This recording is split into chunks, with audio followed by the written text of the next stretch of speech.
An aeroplane, when flying at a height of 4,000 meter from the ground, passes vertically above another aeroplane at an instant when the angles of the elevation of the two planes from the same point on the ground are 60 degree and 45 degree respectively.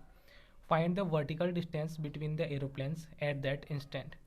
तो हुआ ऐसा कि एक aeroplane है जो कि 4,000 metre की height पे उड़ रहा था, और वो क्या हुआ कि वो पास कर रहा था वर्टिकली अबव अनदर एरोप्लेन, एक और एरोप्लेन था उसके ऊपर से वो गुजर रहा है, और एक क्षण ऐसा आया कि वो जस्ट उसके वर्टिकली ऊपर होगा। तब जो ग्राउंड से एक पॉइंट से देखने पर उन दोनों प्लेन्स के जो एंगल्स हैं, एंगल ऑफ एलिवेशन, वो 60 और 45 हैं। तो हमें दोनों जो एरोप्लेन्स हैं उनके बीच में जो वर्टिकल डिस्टेंस है वो फाइंड करनी है। तो मान लीजिए कि ये अपना ग्राउंड लेवल हो गया एक तरीके से, ये अपना ग्राउंड लेवल आ गया, और यहाँ से हम लोग उन एरोप्लेन्स को देखते हैं। तो मान लीजिए वो दोनों एरोप्लेन्स हैं, तो एक एरोप्लेन यहाँ पे है, तो इसके जस्ट नीचे एक और एरोप्लेन है, इसके ऊपर ये वाला, इसके वर्टिकली ऊपर हो गया हाइट के अंदर।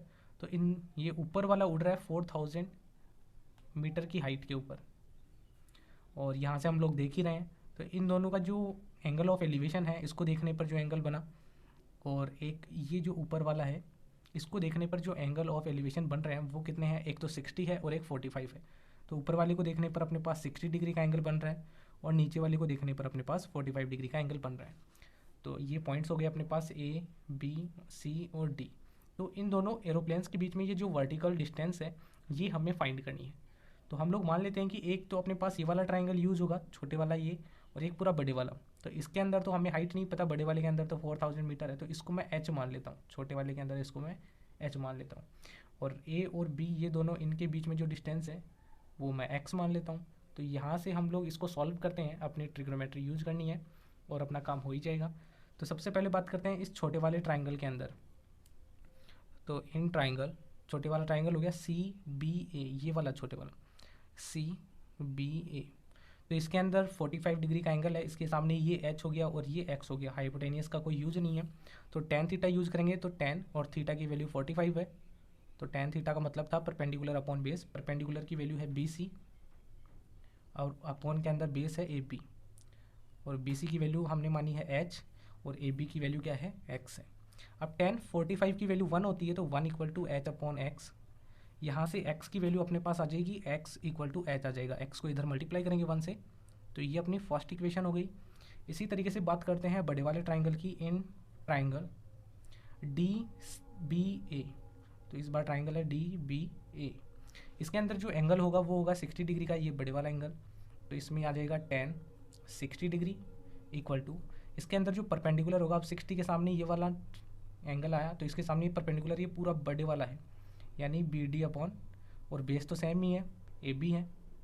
तो इनकी वैल्यू पुट कर देते हैं। बी डी की वैल्यू हमें पता है कि 4,000 मीटर था ये सबसे ऊपर वाला प्लेन, तो बी डी की वैल्यू 4,000 मीटर, और अपॉन में ए बी की वैल्यू क्या थी, एक्स थी। तो यहाँ से ये वाली वैल्यू आ गई। अब टेन 60 डिग्री की वैल्यू कितनी थी, √3, तो √3 लिख लिया, इक्वल टू 4,000 अपॉन में एक्स। तो यहाँ से एक्स की वैल्यू हम लोग फाइंड कर लेंगे, एक्स इधर मल्टीप्लाई में आ जाएगा, और √3 को इसकी जगह डिवाइड में भेज देते हैं, तो 4,000 और अपॉन में √3। ये अपनी सेकंड इक्वेशन हो गई। हमें एच की वैल्यू फाइंड करनी है। एच की वैल्यू फाइंड करने से क्या होगा कि हमें सी डी की वैल्यू फाइंड करनी है, तो 4,000 में से एच को माइनस कर लेंगे, पूरी की पूरी 4,000 है, एच की वैल्यू उसमें से हटाने पर सी डी की वैल्यू अपने पास आ जाएगी। तो यहाँ से हमें फाइंड करना था, एक्स की वैल्यू आ चुकी है, तो एच की वैल्यू भी क्या होगी, एच इक्वल टू यहाँ पे पुट करेंगे, तो 4,000 √3 मीटर, ये अपने पास एच की वैल्यू आ गई, एक्स इक्वल था एच के। अब हमें फाइंड करना है सी डी की वैल्यू। तो सी डी इक्वल टू अपने पास क्या आ जाएगा, बी डी के अंदर से माइनस करना पड़ेगा किसको, बी सी को। तो सी डी की वैल्यू इक्वल हो जाएगी, अब बी डी की वैल्यू 4,000 मीटर है, 4,000, इसमें से बी सी की वैल्यू यानी कि एच की वैल्यू हमें माइनस करनी पड़ेगी। एच की वैल्यू कितनी है, 4,000 अपॉन में √3 मीटर। तो यहाँ से इसको सॉल्व कर लेंगे। तो सी डी इक्वल टू, आप लोग चाहें तो सीधे ही एलसीएम ले सकते हैं या फिर 4,000 को कॉमन ले सकते हैं, आप लोगों की मर्जी है।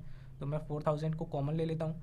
जब यहाँ से 4,000 को कॉमन लेंगे तो यहाँ पे 1 बचेगा, और यहाँ से 4,000 कॉमन लेंगे तो 1 अपॉन √3 आ जाएगा, इस तरीके से। अब क्या करेंगे, 4,000 और इन दोनों का एलसीएम लेंगे तो यहाँ पे √3 एलसीएम आ जाएगा।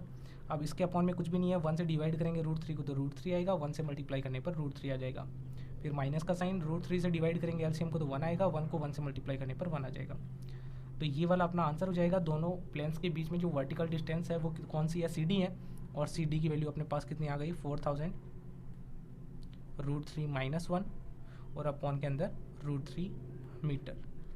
आप लोग चाहें तो √3 की वैल्यू 1.732 यूज़ करके इसका और भी आंसर निकाल सकते हैं। यदि आप लोग वो वाला आंसर निकालेंगे तो अपने पास आंसर कितना आ जाएगा 1690.53 मीटर। तो आप लोग √3 की वैल्यू पुट कर सकते हैं 1.732 मीटर, ये वाली 1.732, तो इससे ये वाला आंसर आ जाएगा। तो उम्मीद आप लोगों को अच्छे से ये क्वेश्चन समझ में आ गया होगा। तो मिलते हैं नेक्स्ट वीडियो के अंदर। Thank you.